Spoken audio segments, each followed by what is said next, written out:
Assalamualaikum warahmatullahi wabarakatuh. Alhamdulillah nahmaduhu wa nasta'inuhu wa nastahdihi wa nastaghfiruh wa nu'minu bihi wa natawakkalu alayh wa na'udzu billahi min shururi anfusina wa min sayyiati a'malina man yahdihillahu fala mudilla lahu wa man yudlil fala hadiya lahu. Ashhadu an la ilaha illallah wahdahu la syarika lahu وأن محمدا عبده ورسوله المبعوث رحمة للعالمين أرسله الله بشيرا ونذيرا بين يدي الساعة فأدى الأمانة وبلغ الرسالة ونصح الأمة وجاهد في الله حق جهاده. اللهم صل وسلم وبارك على حبيبنا وشفيعنا وزهرنا وقدوتنا وأسوتنا محمد الرحمة المهدى والنعمة المسدى وعلى آله وصحبه ومن تبعه ونصره ووله. أما بعد.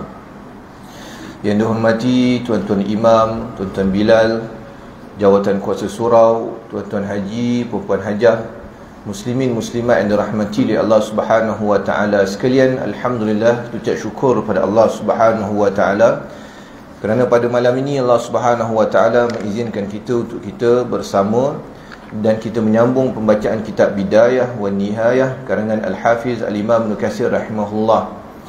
Dan kita telah masuk ke dalam bab, iaitu salah satu daripada tanda kecil kiamat, tetapi tanda kecil kiamat yang terakhir sebelum tanda besar kiamat muncul. Tersebut sebelum ni bahawa tanda kecil ni ada banyak, dan tanda kecil yang terakhir sekali sebelum tanda besar yang pertama muncul. Tanda besar yang pertama iaitulah munculnya Al-Masihud Dajjal. Tetapi sebelum munculnya Al-Masihud Dajjal ada satu lagi peristiwa yang berlaku, iaitulah berlaku satu peperangan besar yang dipanggil sebagai Al-Malhamah Kubra. Al-Malhamah Kubra. Baik, kita akan masuk pada bab-bab yang membincangkan ataupun hadis-hadis yang membincangkan berkaitan dengan Al-Malhamah Kubra. Daripada Imam Ahmad dari Zumakhmar Rasulullah sallallahu alaihi wasallam bersabda, "Tusalihuna ar-rum sulhan aminan wa taghzuna antum wa hum aduwan min waraihim fataslamuna wa ta'namun thumma tanzilun bimarjin dhi talulin fayaqumu ilayhi rajulun min ar-rum fayarfa'u as-salib ويقول ألا غلب الصليب فيقوم إليه رجل من المسلمين فيقتله فعند ذلك تغدير الروم وتكون الملاحم فيجتمعون إليكم فيأتونكم في 80 غاية مع غاية 10,000." Baik, kamu sekalian akan berdamai dengan orang-orang Rom dengan perdamaian yang sentosa, dan kamu bersama mereka akan mengalahkan musuh yang ada di belakang mereka. Lalu kamu selamat dan mendapat harta rampasan perang. Kemudian kamu singgah di suatu padang rumput yang berbukit-bukit. Tiba-tiba bangkitlah seorang lelaki Rom, lalu mengangkat salib, kemudian berkata, "Salib lebih unggul." Lalu dihampirilah oleh seorang lelaki dari kaum muslimin, lalu dibunuhnya. Mulai saat itu orang-orang Rom khianat, dan terjadilah peperangan-peperangan sengit. Mereka menghimpun kekuatan menyerang kamu sekalian. Lalu datanglah mereka kepadamu dengan 80 bendera. Setiap bendera disertai 10,000 orang tentera. Baik, hadis ni Nabi SAW sebut tentang peristiwa yang berlaku sebelum daripada Malhamah Kubra. Sebelum daripada berlaku Malhamah Kubra, selepas daripada Al-Mahdi alaihissalam dibai'ah. Al-Mahdi alaihissalam dibai'ah di Mekah. Kemudian akan ada satu tentera, nama dia As-Sufyani daripada Syam, datang cuba untuk membunuh Al-Mahdi alaihissalam. Tetapi mereka ini tidak dapat sampai ke Mekah. Mereka sampai ke satu tempat di Madinatul Munawwarah, kerana Syam ini duduk di atas. Kalau tuan-tuan tengok peta, Syam ini duduk di atas. Kemudian dia turun, dia akan pergi ke Madinatul Munawwarah untuk dia cari Al-Mahdi, tentera daripada Syam, daripada Syria, Sufyani. Turun sampai ke Madinah, sampai tempat nama Zulhulaifah ataupun Bir Ali, tempat yang kita miqat tu. Sampai di situ, kawasan tersebut, tanah tu terbuka, dan akhirnya menenggelamkan semua sekali 100 orang tentera daripada Sufyani tu. Daripada 100 orang tu, cuma satu orang saja yang terselamat, yang menyebarkan berita tentang terjadinya tentera Sufyani cuba untuk membunuh Al-Mahdi. Maka ini disebut dalam hadis yang sahih menjadi tanda kepada benarnya Al-Mahdi yang dibai'ah dekat Mekah tu tadi. Baik, saya ringkaskan cerita kerana sebelum ni kita telah bahas berkaitan dengan Al-Mahdi ni tadi. Maka Al-Mahdi ni bila dibai'ah, maka mereka Al-Mahdi ni bersama dengan dia akan ada tentera-tentera muslimin yang berbai'ah dan akan ikut Al-Mahdi tadi dalam ekspedisi peperangan. Antara yang diperang adalah kawasan membunuh Saki-Baki Sufyani, naik kat Syria, kemudian pergi ke Baitul Maqdis, membebaskan Baitul Maqdis. Kerana tuan-tuan kena nampak, Mekah naik ke atas Madinatul Munawwarah, naik ke Syam, naik ke Jordan, Jordan tu naik ke atas Syria, kemudian dia boleh masuk ke Palestin sebelah kiri.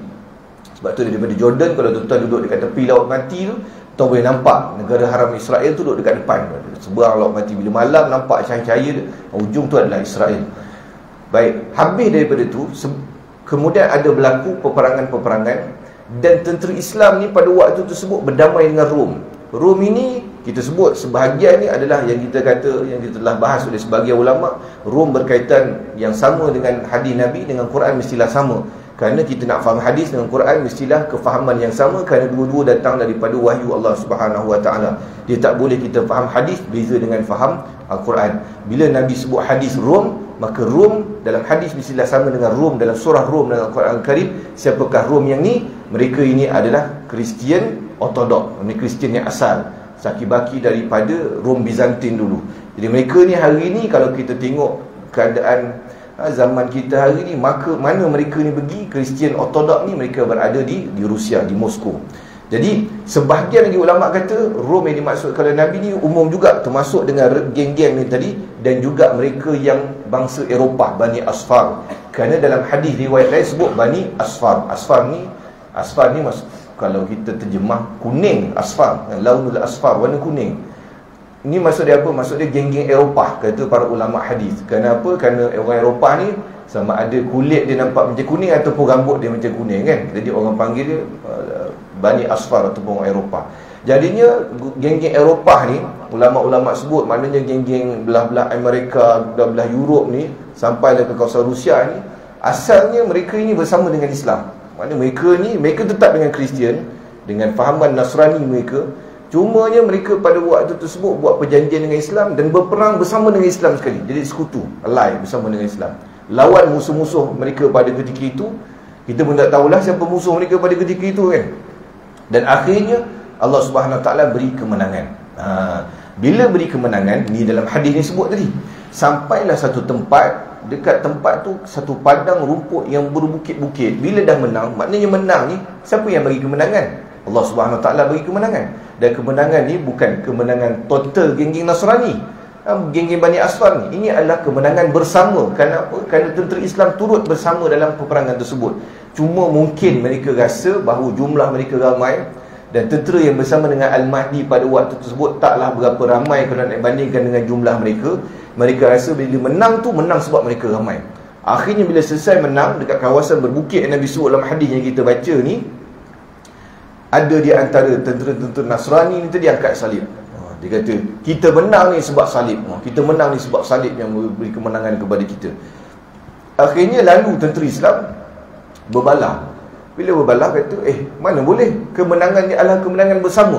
Islam bersama dalam kemenangan ni, dan yang beri kemenangan adalah daripada Allah Subhanahu Wa Taala. Akhirnya bila berlaku pertelingkahan, maka tentera Islam ni tadi bunuh orang tentera Nasrani yang duk angkat salib ni tadi. Maka bila berlaku pembunuhan yang Nabi sebut dalam hadis ni secara jelas, akhirnya mulalah berlaku pengkhianatan daripada tentera Rom ni tadi, dan mereka mula mengumpulkan semua kekuatan yang mereka ada untuk lawan Islam pada ketika itu. Itulah bermulanya Al-Malhamah Kubra. Baik, berapa ramai tentera yang daripada Nasrani yang akan berkumpul dan akan memerangi Islam, kawasan ni dekat mana, dalam yang kita baca ni tak sebut, tapi dalam hadis-hadis yang lain Nabi SAW sebut lokasi tentera daripada Nasrani ni. Mereka akan berkumpul turun dekat satu tempat, nama dia Amaq ataupun Dabiq. Dia adalah satu kawasan yang dekat-dekat Amaq dengan Dabiq ni. Amaq ni kat mana? Amaq ni satu tempat dekat bandar Syria yang nama Aleppo ataupun Halab dalam bahasa Arab. Dekat Syria dia ada dua bandar besar, bandar yang paling maju. Satu Dimashq ataupun Damsyik ataupun Damascus bahasa Inggeris dia. Satu lagi Halab ataupun Aleppo dalam bahasa Inggeris dia. Halab ni duduk dekat utara atas, Dimashq ni duduk dekat tengah-tengah bawah. Jadinya Amaq dengan Dabiq yang Nabi SAW sebut ni duduk kat mana? Amaq dengan Dabiq ni duduk dekat Aleppo, dekat betul-betul hujung di antara kawasan Turki dan juga Syria. Dekat situ ada satu kawasan lapang. Sampai sekarang tempat tersebut adalah satu tempat yang lapang. Dan tempat tu adalah antara tempat yang terjejas sedikit ketika gempa bumi baru ni lah dekat Turki. Kawasan tu ada terjejas sikit. Amaq dengan Dabiq, Nabi sebut secara jelas dekat situ. Jadinya dekat kawasan tersebut akan berhimpunlah satu pakatan tentera Nasrani dan musuh-musuh Islam ni. Mereka berkumpul dan di situ ada 80 bendera.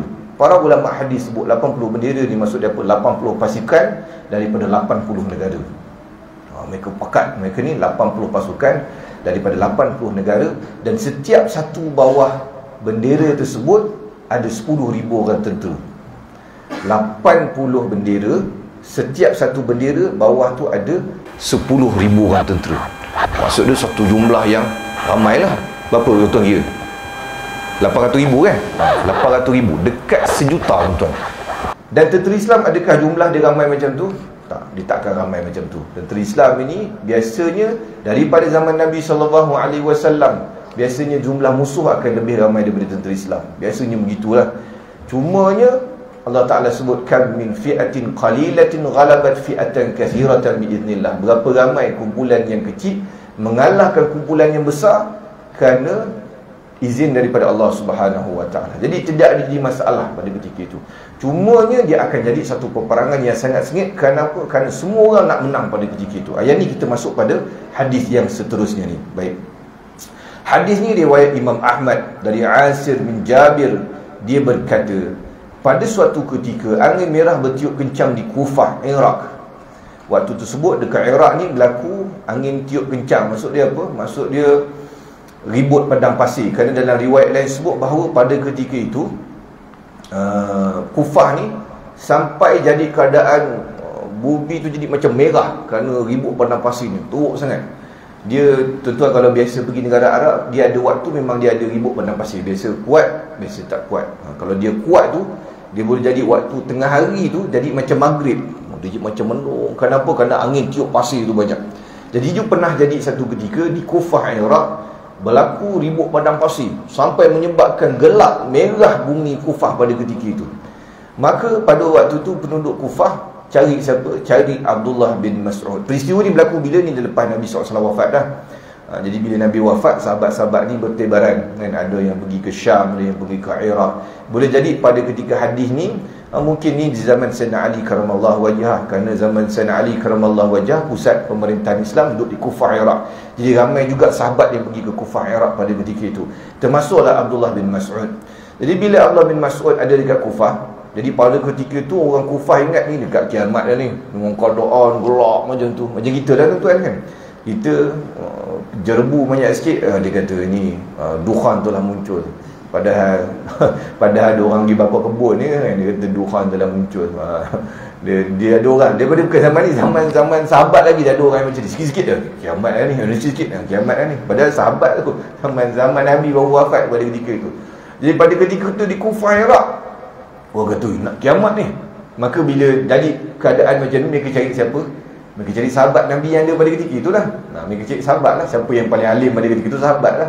Sahabat ni sampailah last sahabat ni, mereka jadi orang yang paling dicari oleh generasi tabi'in pada ketika itu. Kerana apa? Kerana masih ada orang pada zaman tu yang pernah mengaji dengan Nabi SAW direct kan. Katakanlah zaman kita ni ada orang yang pernah jumpa Rasulullah. Katakanlah lah, umur dah 1400 tahun kita kata inilah yang paling agung sekali. Kenapa? Kena belajar direct Rasulullah SAW. Sama lah dengan zaman tabi'in. Zaman tabi'in pada waktu tersebut sampailah sekitar tahun 100 Hijrah, masih ada tabi'in lagi yang hidup. Jadi apa-apa mereka akan cari sahabat Nabi SAW. Jadi pada ketika itu dekat Kufah ada sahabat nama Abdullah bin Mas'ud. Dan Abdullah bin Mas'ud ni antara sahabat yang alim.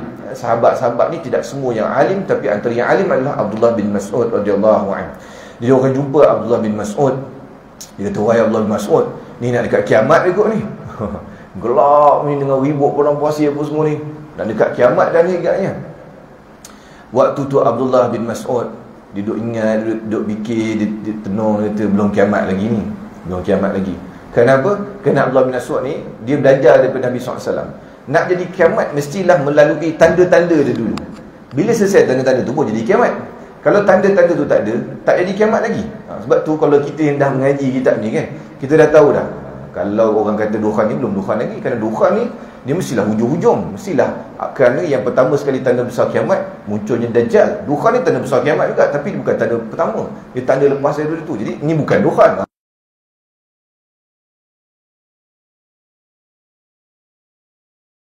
Tengok orang kata nak kiamat ni Allah maksud. Dia kata belum lagi kiamat ni. Belum lagi kiamat ni. Aku belajar dengan Nabi, aku dengar ni belum kiamat lagi ni. Kemudian Allah bin Mas'ud dia kata sesungguhnya kiamat tidak akan terjadi sehingga tidak ada lagi pembagian warisan dan tidak ada lagi harta rampasan perang yang diterima dengan gembira.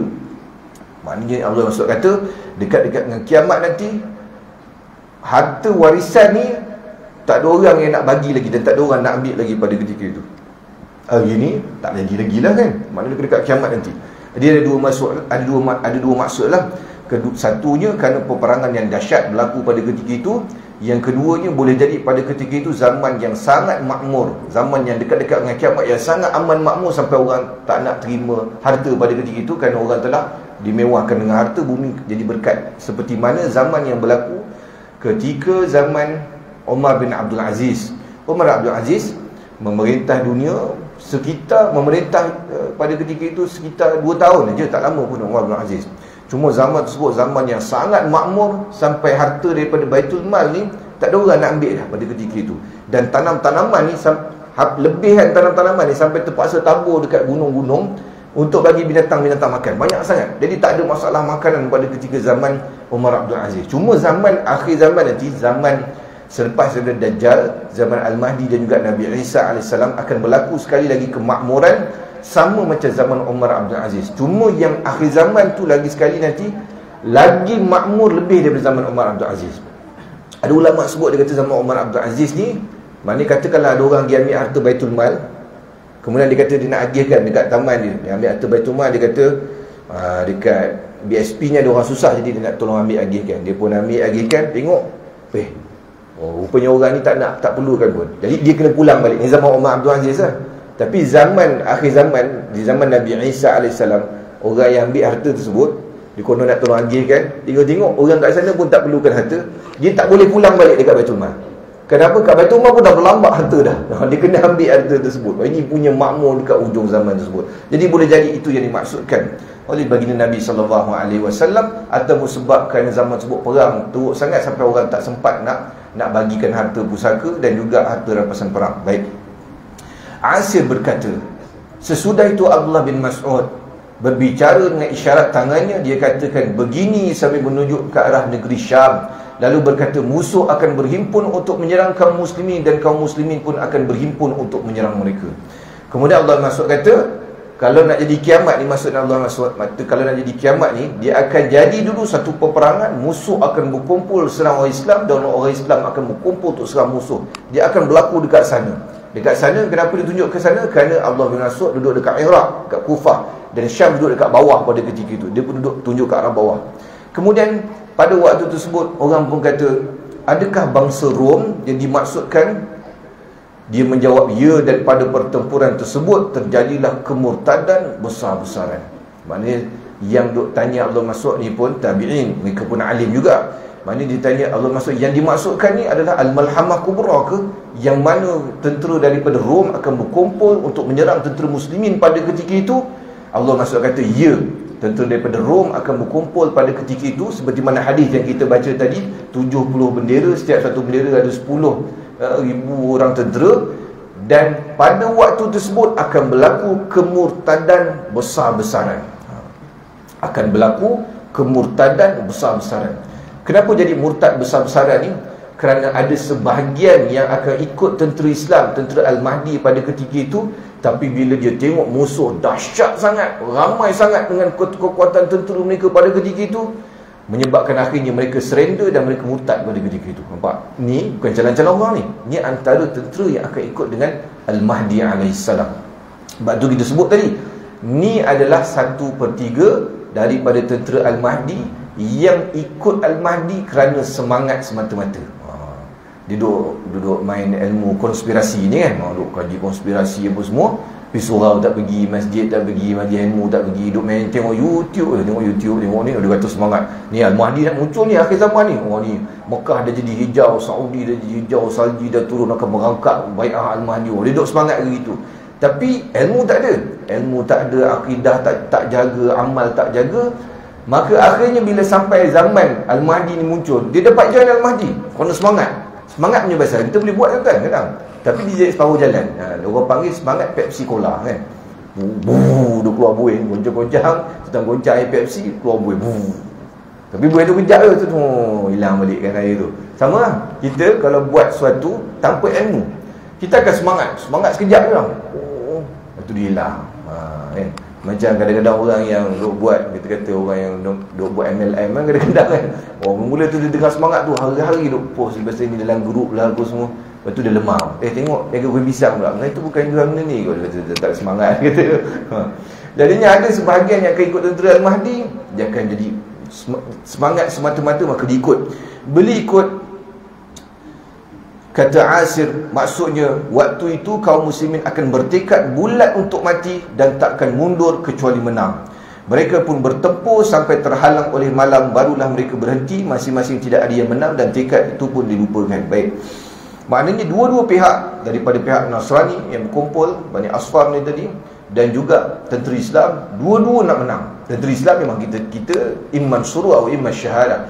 Kita pergi perang sama ada kita dapat kemenangan ataupun kita syahid jalan Allah Subhanahu Wa Taala. Dua-dua kita nak. Bahkan kalau tentera Islam pergi, kalau boleh tak nak balik pun, kita pergi perang, tujuan kita adalah untuk dapat syahid. Kerana syahid ni adalah suatu kemuliaan yang diberi oleh Allah Subhanahu Wa Taala. Orang yang mati syahid ni, tuan, Nabi SAW sebut dalam hadis, sebelum musuh membunuh dia, nyawa dia telah diangkat oleh Allah Subhanahu Wa Taala dan dia tak terasa sakit. Orang yang mati syahid ni, mana katakanlah sebelum musuh menebas kepala dia tu, Allah SWT telah angkat roh dia dulu dan dia tidak rasa sakit tu sebenarnya, orang mati syahid. Dan sebab itulah Nabi SAW sebut, kalau orang mati syahid ni kemudian diberi peluang oleh Allah SWT, kalau kamu nak jadi apa, nak buat apa? Dia kata aku nak hidup sekali lagi dan aku nak mati syahid sekali lagi. Kemudian nak hidup sekali lagi, nak mati syahid sekali lagi. Ini punyalah indah. Sebab tu hadis-hadis berkaitan dengan syahid dan juga jihad ni, tuan-tuan, orang nak mengajar pun tak berani. Kenapa? Kerana kalau salah mengajar, yang mengikut tu jadi ekstrim lagi. Dan kalau salah sebut, dengan tukang ajar akan masuk dalam. Kenapa? Jadi cerita lain lah kan, tuan-tuan pun faham lah tempat kita ni. Salah sebut, jangan buat pasal masuk dalam.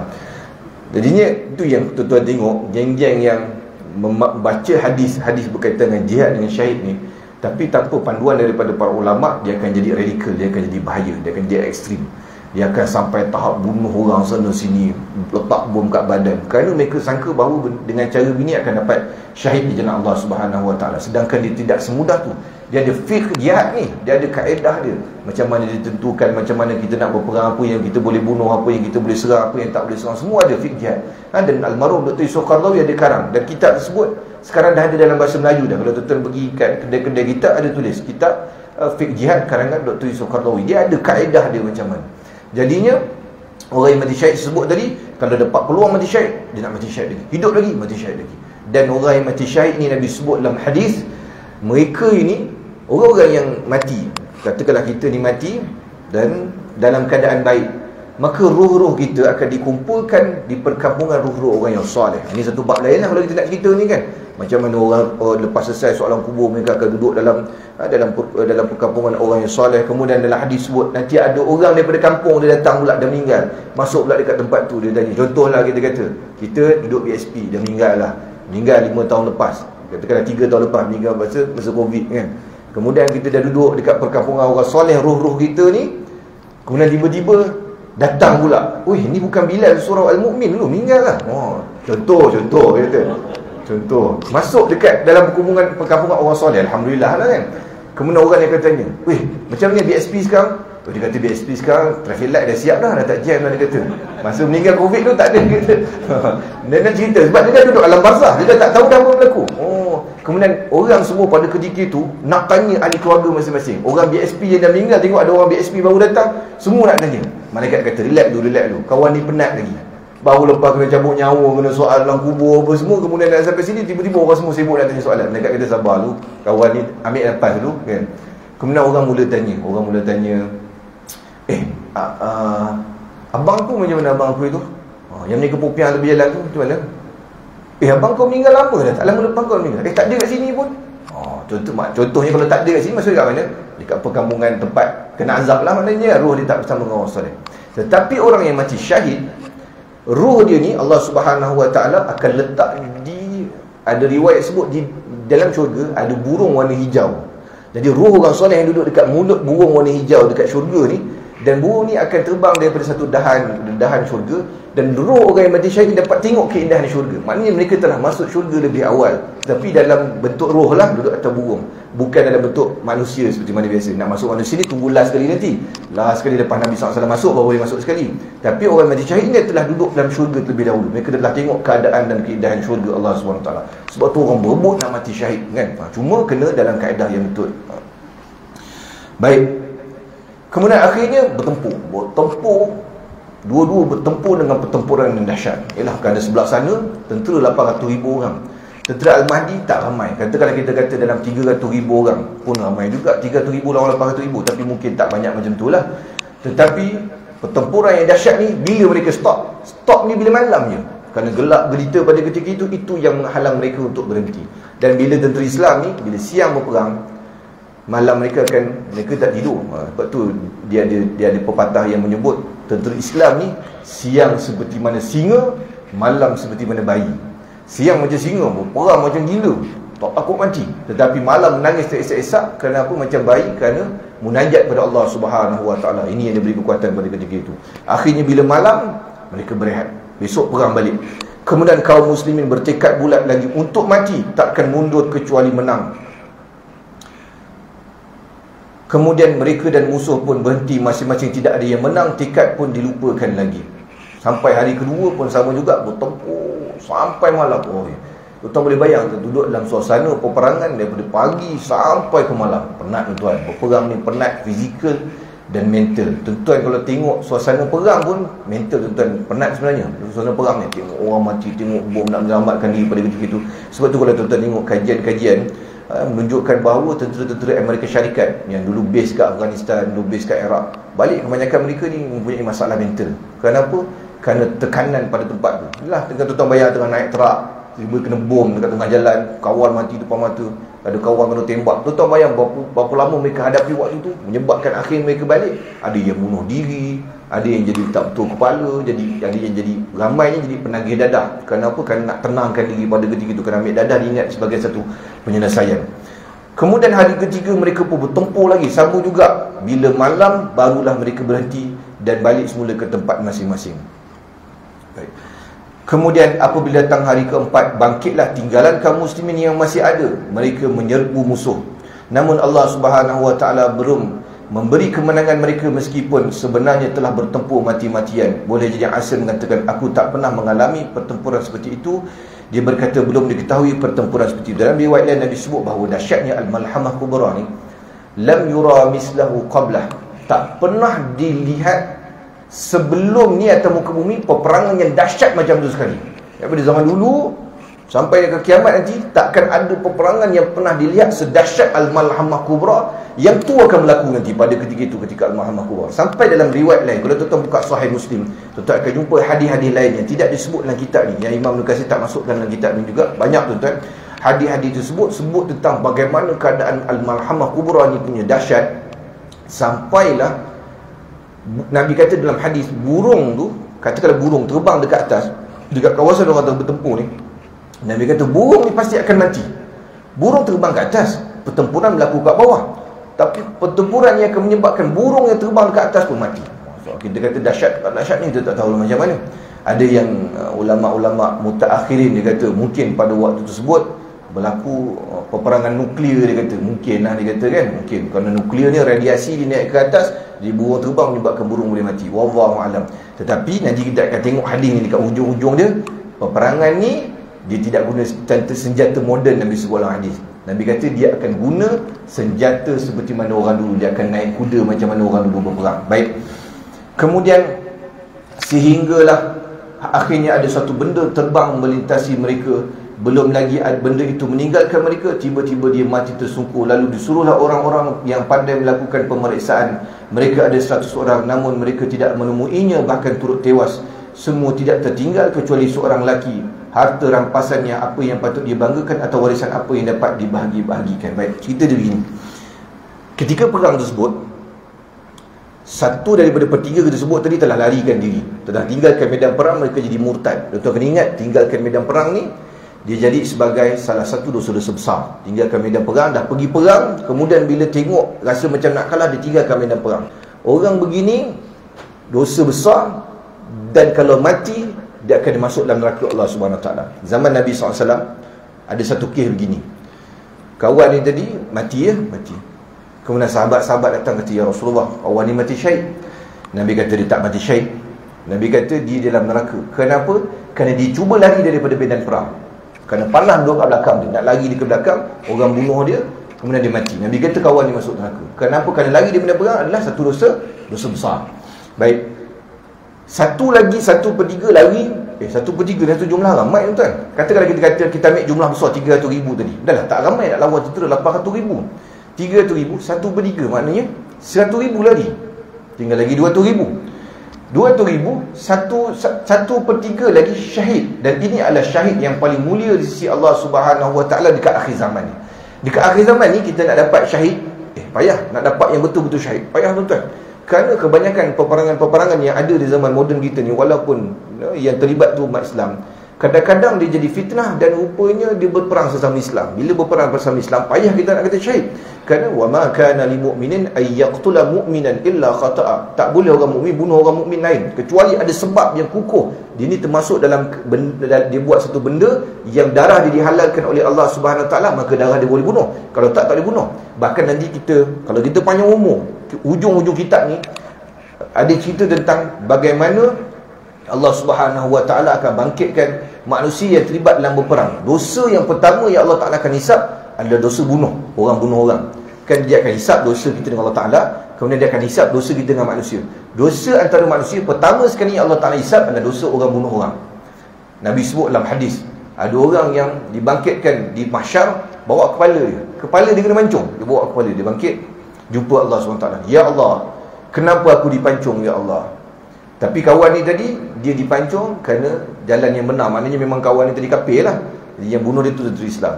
Yang lawan dia kata, ya Allah, aku bunuh dia kerana untuk meninggikan kalimahmu, ya Allah, untuk memenangkan agamamu. Allah Ta'ala kata, kau betul. Kawan dia tadi masuk neraka, yang kena pancung dia tadi. Sebaliknya, maknanya kalaulah kita membunuh orang tersebut bukan dengan cara yang sebetulnya, maka dulu masuk neraka. Nabi sebut dalam hadis, kalau berlaku pembunuhan di antara dua orang Islam, yang angkat senjata dan yang kena bunuh, dua-dua masuk neraka. Jadi bukan kes rompak lah tuan, ni kes berperang. Betul kan kata yang kena rompak, kena bunuh tu mati masuk neraka lah, tak. Ni kes perang. Dua-dua angkat senjata orang Islam lawan ni, dua-dua masuk neraka. Nabi kata, sahabat kata, ya Rasulullah, yang bunuh tu masuk neraka kami faham lah, tapi yang kena bunuh masuk neraka kenapa? Nabi kata, sebenarnya yang bunuh tu dia nasib baik je. Sebab apa? Sebab dia cepat sikit dia dapat bunuh kawan tu. Kawan tu tadi sebenarnya dia nak bunuh kawan tu juga, cuma dia lambat sikit, dia nasib dia kurang baik, kepala dia kena tebas tu. Tapi sebenarnya dia ada niat nak bunuh kawan tu juga kan. Jadi Nabi kata dua-dua masuk neraka. Sebab tu kita kata ujung-ujung akhir zaman ni, bukan senang kita nak kata syahid ni. Kita boleh kata yang betul-betul mungkin clear jihad mereka adalah syahid, yang lawan Zionis Israel, Hamas kan. Hamas, Izzuddin Al-Qassam dekat Palestin tu, kita kata mereka ni boleh dapat syahid dengan Allah Subhanahu Wa Taala. Kenapa? Kerana mereka memang lawan musuh Allah Taala ni, geng-geng Zionis Israel laknatullah ni. Tapi peperangan-peperangan lain, macam kita tengok apa yang berlaku dekat Syria, apa yang berlaku dekat Iraq, kebanyakan mereka ni memanglah mereka akan berperang lawan musuh juga, tetapi dalam masa yang sama mereka berperang di antara satu sama lain. Jamaat An-Nusra lawan Jamaat Tauhid wal Jihad, macam-macam mereka berperang di antara sama lain, merebut kawasan. Samalah macam tuan-tuan tengok perang lepas daripada berlaku perang Soviet Union dekat Afghanistan, lepas tu kan berlaku perang saudara antara mujahidin. Dia kata ni berlaku pembunuhan sama Islam. Jadi payah kita nak kata mereka ni syahid.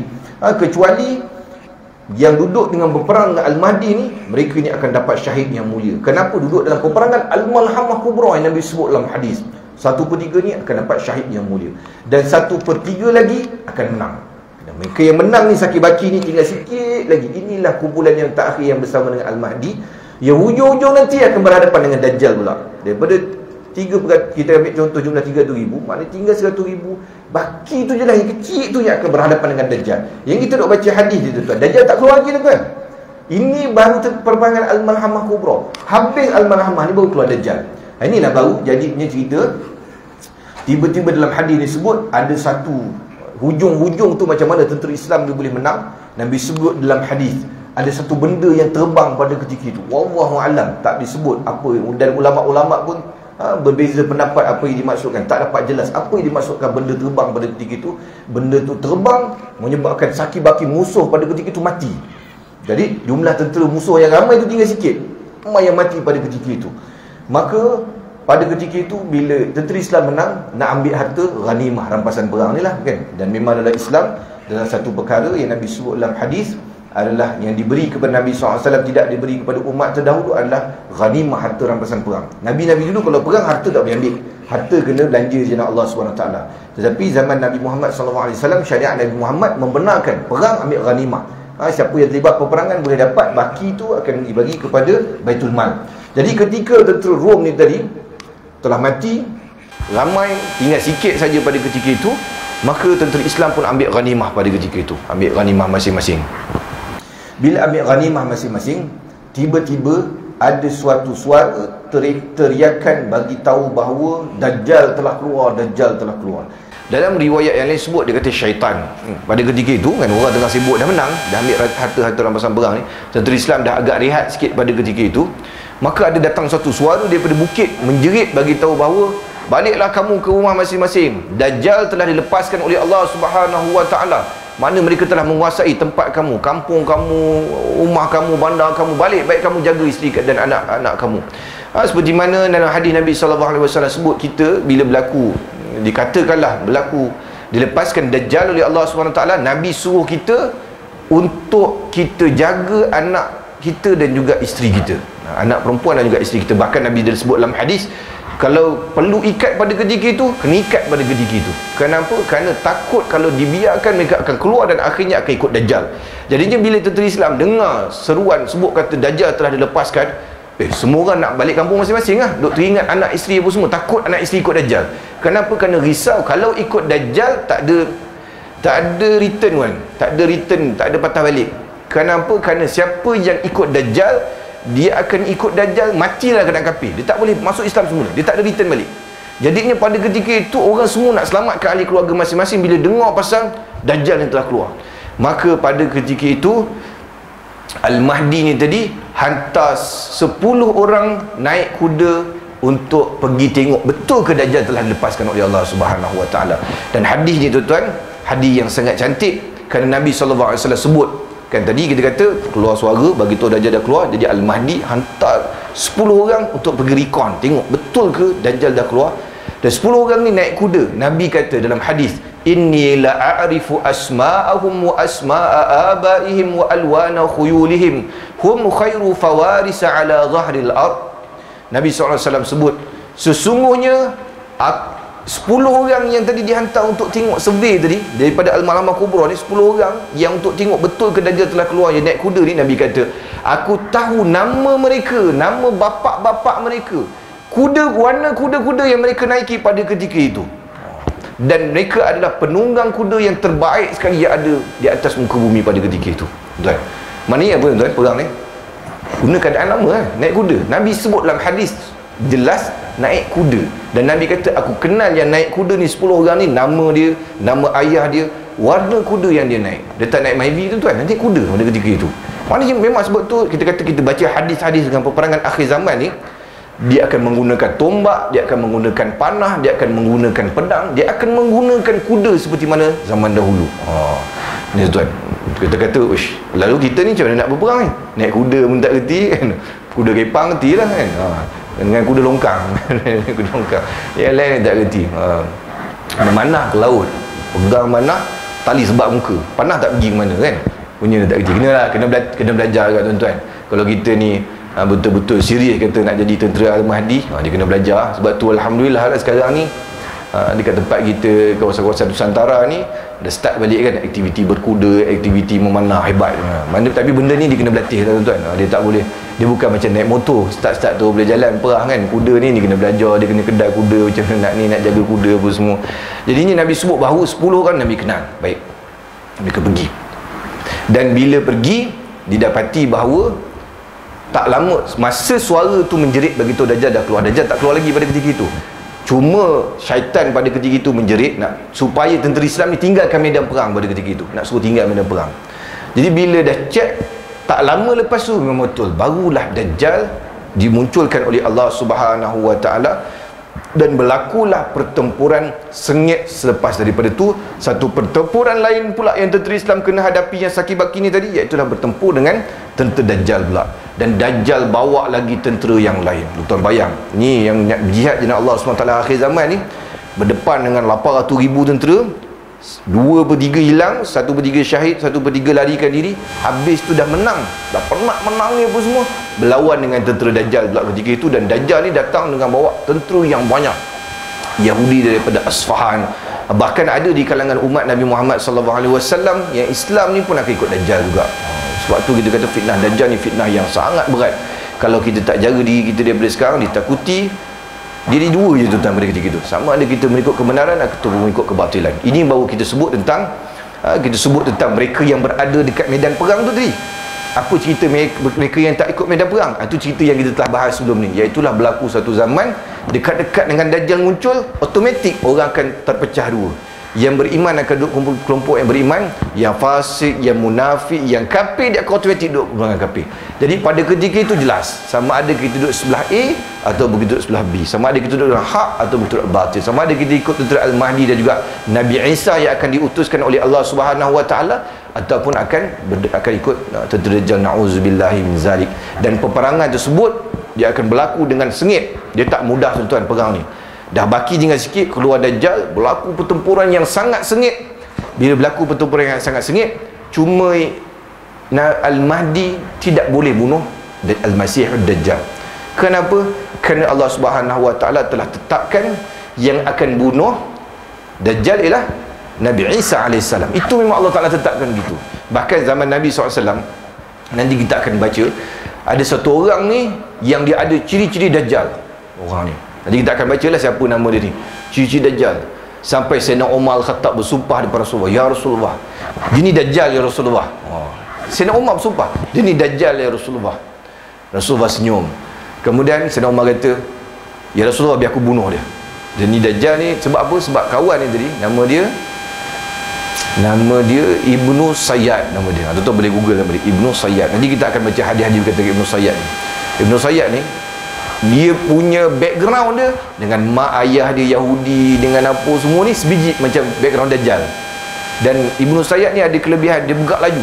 Cuk. Bila Nabi SAW dengan sahabat duduk berbincang, Ibnu Sayyad ni duduk mengendak-endak dekat pokok kurma. Bergerak laju. Umar nampak.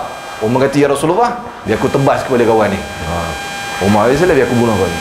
Nabi kata, kalau dia Dajjal, bukan kau lawan dia. Kenapa? Kerana akan bunuh Dajjal lah Nabi Isa AS. Tapi itu bukan Dajjal lah. Tapi para ulama sebut dia termasuk daripada salasina Dajjalun, 30 Dajjal kecil yang akan keluar sebelum Dajjal besar. Jadi termasuknya Ibnu Sayyad di zaman Rasulullah SAW. InsyaAllah nanti dalam kuliah yang akan datang, kita akan masuk bagaimana Nabi Isa AS diutuskan oleh Allah Subhanahu Wa Taala dan akan membunuh Dajjal. Ini satu cerita yang lain, satu cerita yang panjang pula. Masuk episod yang akan datang. Wallahu alam, mudah-mudahan apa yang kita baca pada malam ni dapat memberi manfaat kepada kita semua. Saya mohon maaf jika ada salah silap dan sebagainya. Aqulu qawli hadza wa astaghfirullahal azim li wa lakum. Wassalamualaikum warahmatullahi wabarakatuh.